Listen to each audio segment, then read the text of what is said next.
I believe that every crisis going on right now on this planet has an underlying cause. I mean, every crisis, talking about political crisis, climate crisis, educational crisis, health crisis, you name it, I believe that there's an underlying misalignment that is happening inside the social structure and the very kind of tissue that holds humanity together. Our world is made of two forces. You can find that in every single philosophy or teaching, talking about yin and yang, talking about feminine and masculine forces. And we can all agree that there is two powers governing our choices. One being your personal plan, kind of the thing that you want, the thing that drives you. And the other being some sort of other plan that nobody knows where it comes from. I'm sure you've seen this funny graphic where you have the comparison between how I planned and how it came out. So the planned graph looks like a linear way from A to B, and the how it came out graph still looks like going from A to B, but more in like a spaghetti formed thing with lots of directions, lots of loops, and lots of unpredictable steps in between. So why is that? And to me, it's, in a way, it's not necessarily easy, but it's fairly simple, because everything that you look at that has movement in it, everything that has change to it, can either be a yang force, like a masculine force. And I'll get to why this is important in a minute, but just think about when you make tea, there's mainly two steps involved. You need to heat water and you need to put the tea bag in, and then you have your tea. But how are these two steps fundamentally different? The heating up water, it needs you to apply an external force to it. This is clearly masculine, clearly a yang action. You apply heat to water and it boils. And then, as a second thing, you put the leaves or the powder or whatever into the water, and then you wait. This is clearly yin kind of procedure. It is clearly feminine. It is receptive.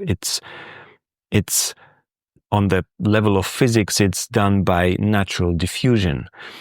So these are two fundamentally different forces, and the same thing exists inside every human being. And all the choices that I do are either because I believe that I need to apply force, that I need to use my masculine capacity to change things, to impact things, to be active, to be penetrative, or I believe that I have to wait, or I believe I have to listen, I believe I have to be receptive in some sort of way. There is this famous quote from Schopenhauer that goes something like, "A man can do what he will, but he cannot will what he will," or something like that.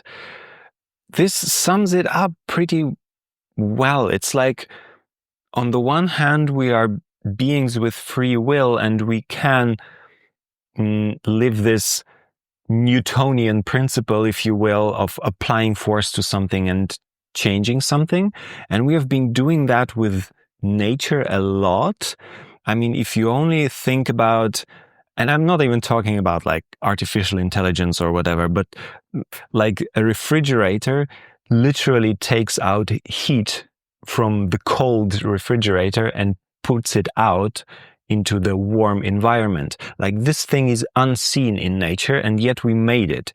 We made it possible, and now we're heating like thousands of buildings like that, and everybody has a refrigerator at home.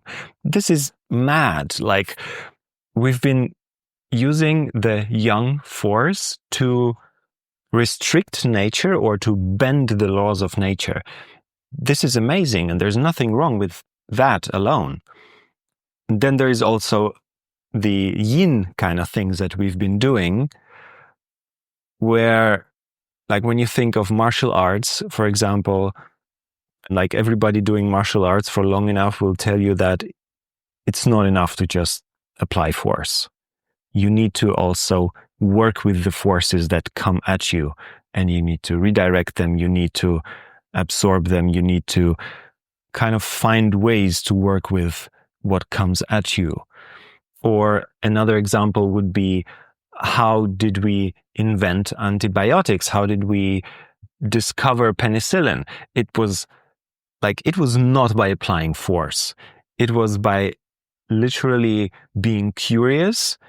There was this guy growing bacteria colonies on petri dishes, and then there was something else growing, and he was curious enough to not discard that dish, but going like, what is this? What can we do with that?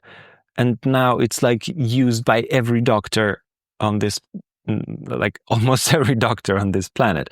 So there is value in both. And what I believe is that we kind of forgot the value of more feminine, more yin kind of skills and practices. I mean, most of us know how to fly drones, but do not know how to soothe an angry child. So, in other words, we are living in times of like the absolute pinnacle of technological madness, like technological progress. But at the same time, we are living in an absolute emotional dark age. Like, even when you look at psychological problems that people have, we do know how to medicate things, which is applying force. But do we know how to listen to people and to really caretake the underlying motions inside their psyche?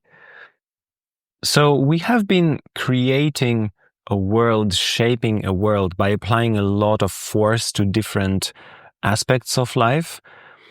And the kind of feminine side of being a human, which is also a lot about not knowing, about working with things that we do not necessarily see directly or that we cannot influence directly, things like emotions, things like the human psyche, we kind of got left behind on that side. It's as if we are walking, but we are not putting one foot in front of each other, but we are already 100 steps ahead with the right foot, but the left foot is like barely catching up.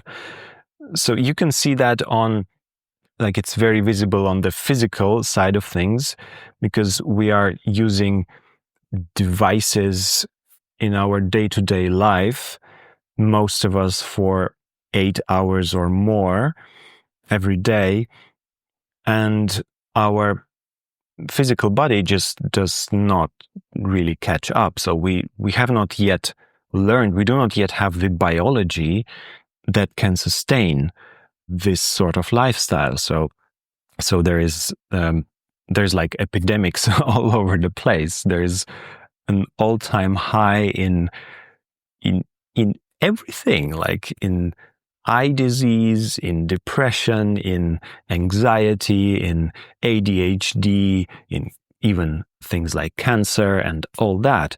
So what does this tell us? It just tells us that there's a bit of a mismatch, and we kind of need to pause a little bit and see, okay, what did we miss? Like, what are the other skills that are also important? I'm not here to tell you that we should stop using technology altogether or kind of stop every progress and go back to like Stone Age. This is not I do not believe that this will solve anything, because it's not about what we're overdoing, but what we are kind of leaving behind or neglecting. So the three big levers that we kind of have, I believe, are the following. First, we need to relearn emotional literacy. Like, we are human beings that are born with emotions, and there's certain architecture to how we function on emotional level. And this is learnable, and this is a skill that changes everything. Like, on a global scale, all we kind of know is that most of us are stressed and most of us are overwhelmed in a way.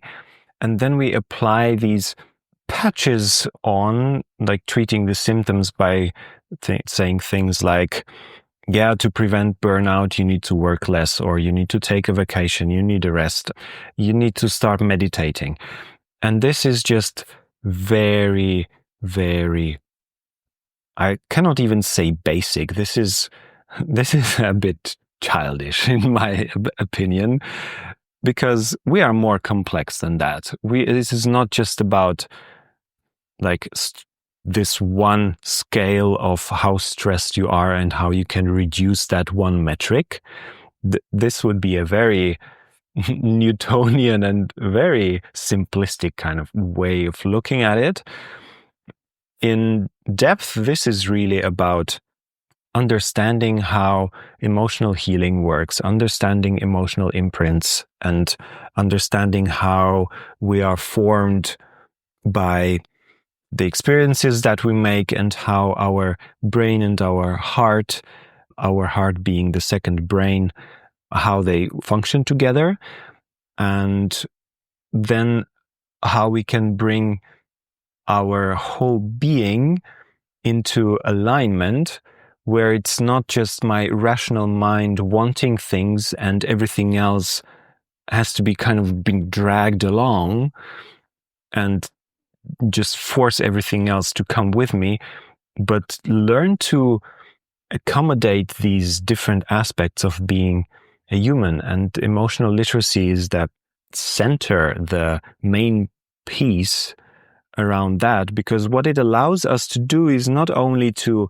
be able to regulate ourselves and become virtually what I call unburnoutable, but it also reconnects us with our purpose. Because, as I said before, you can, or as Schopenhauer said way before, you can do what you want, but you cannot want what you want. So, because there is not only your personal plan, but there is also this kind of divine plan, or whatever you want to call it.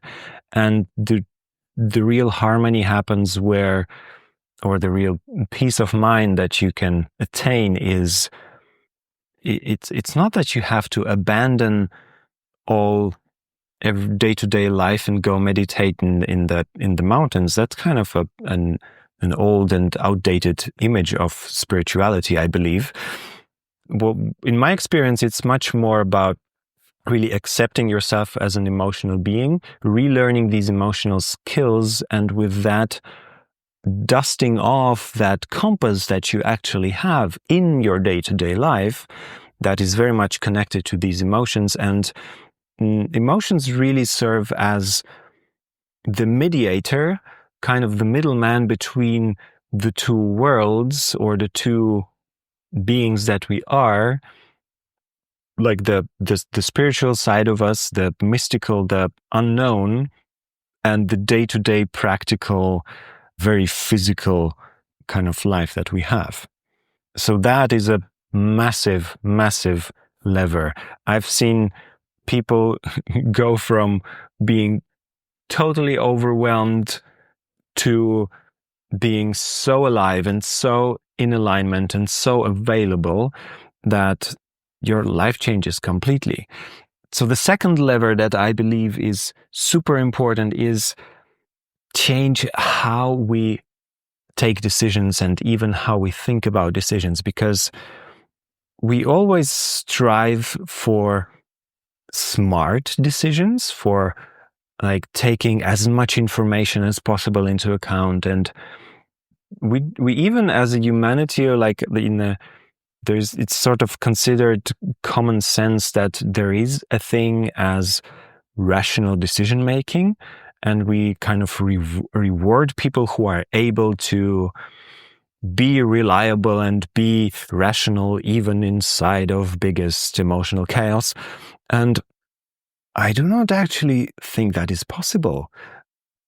So what I have seen so far is that when people are talking about rational decision making, they are talking about justifying, rationalizing the emotional decisions that they have taken, and in kind of as an afterthought.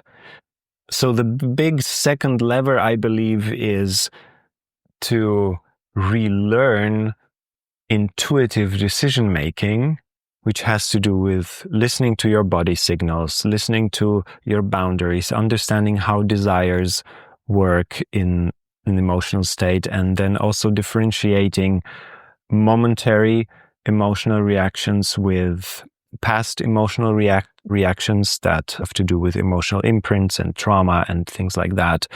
And from that, again, dust off, uncover that compass, and use that to take decisions that are in alignment with the bigger picture. Because when we're trying to take rational decisions, we are only using the conscious mind, which is a very, very small fraction of the intelligence that we carry.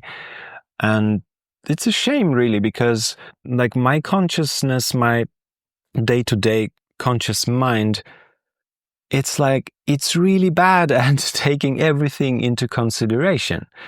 But my subconscious is amazing. Like it can consider like an infinite amount of variables, and it can reveal the best decision for me before my conscious mind can catch up and understand what is even happening.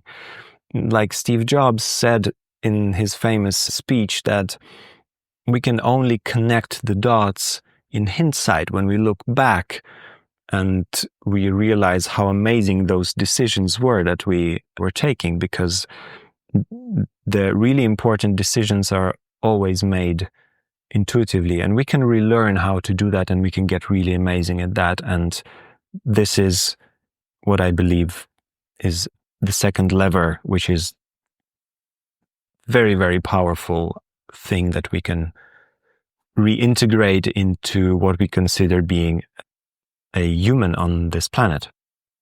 I believe we need to set higher standards. We need to strive for more than just functioning. It seems like what we like collectively are trying to achieve is to be functionable, to be working, like a working culture. And I believe that we are actually past that point, and it is not a luxury to live your life with purpose anymore. I believe this is a necessity. I believe we cannot really afford walking around and just randomly doing something that we decided as an sort of unconscious reaction to some sort of emotional thing that happened to us, which is how most people live their lives, honestly. Like when you walk around, be it in Europe or in Asia or wherever, what you see people, when you ask them, how is your life and are you happy? And everybody tells you the same thing. They're not doing with their life what they want to be doing. So there is a misalignment of who you are and what you really want and the reality of what is happening in your life. So here the Schopenhauer quote becomes a problem, that you can want something and then you will not achieve it. But the problem is not in bending the world and try to get where you want, but it's also in aligning those other parts, like listening to why is that happening? Why am I not in a place where I want to be? And is that really a problem, or is that the movement that is happening in my life? So the third biggest lever, I believe, is to implement that collectively in society, in nations, in neighborhoods, in communities, in companies also, because the standards that we have there is also functioning.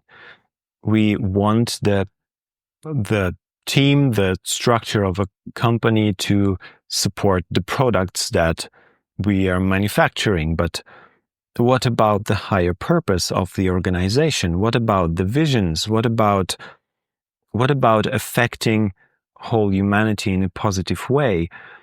And this is not just about crafting a mission statement and putting it on a wall somewhere. It's much more about a thriving culture as a culture that accepts humans as holistically as humans accept themselves. It's like you do not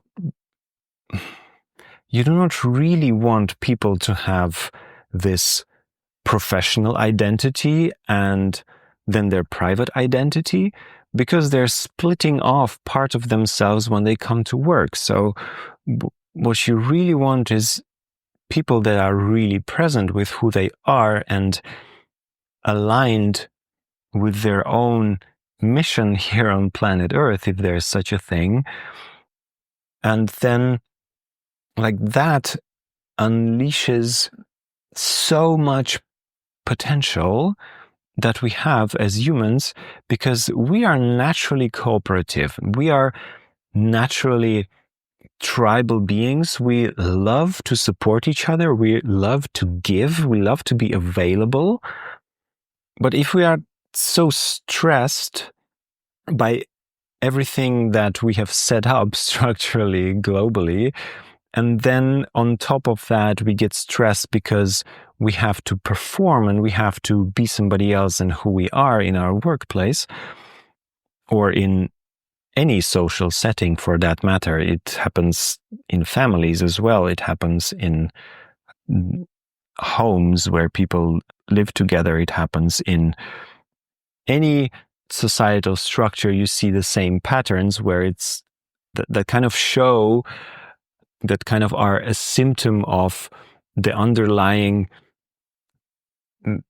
misalignment with who we really are. Because when we are aligned, we know how to negotiate. We know how to resolve conflicts. We know how to listen to people. We know how to be available for each other. We lift each other's up. Like, it's crazy what we are capable of when we master relationships, when we know how to be truly available for each other, when we're not just like, oh, he's angry, there's something going on, I need to solve that as quickly as possible.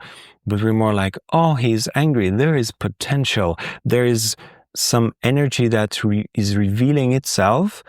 And if we can caretake that and set that into motion and create a container, we literally need to create those containers. We need to actively restructure the way we work together so that our humanness has more place in it, and we can listen more to what our emotions are telling us, what these underlying hidden structures, even social structures, are telling us. I mean, this is not new to you. If you have ever worked in a company, you know that there is always two hierarchies, right? There is one, the official hierarchy of who is who reports to whom and who is responsible for whom. But then there is this other hierarchy of what is actually happening, like not on paper who is your boss and who is the boss of your boss, but in reality, like who is caretaking whom and who is being leader and leading by example and who is following. This is all hidden. And why? This is another symptom, just another symptom of how we lost these skills and these capacities and this knowledge also of how to be human in your personal life, how to be human in your family life, how to have really not just functioning, but magical relationships and friendships and communities and even nations. There is this sign used by the ancient, like dating back to the Inca cultures, the Chacana sign. You have probably seen it. It's this kind of cross or double cross with a hole in the middle, and there's lots of different interpretations, but there is one particular interpretation that I really like, which says that it is said to be a symbol of harmony, right? And there is this idea that harmony is when you always feel like you are at the right place at the right time. So the idea is that one cross, like the vertical line and the horizontal line, is time and space. And in the middle, that hole is the wholeness and the harmony, the total alignment. And the other cross with both of the diagonals is the idea of, again, the personal plan and the divine plan. So things that we can control and things that we cannot control. And by being a holistic human, using your yang skills and your yin skills, so being present with your personal plan, with what you want, what you think you want, and also being present with the divine plan, the things that you cannot control, and using your yin power to listen to what you actually want. And that bringing these two in alignment, so bringing your personal plan and your divine plan in alignment, brings you into that same middle where you feel like you're always at the right place at the right time. And I believe that on a personal level and as a society, we need to set new standards to learn and expect each other to relearn these more feminine skills in order to bring our day-to-day life more into balance with our true nature. And then I believe that as a consequence of that, every crisis that we're facing right now will be resolved much more easily. So thank you for listening and take good care.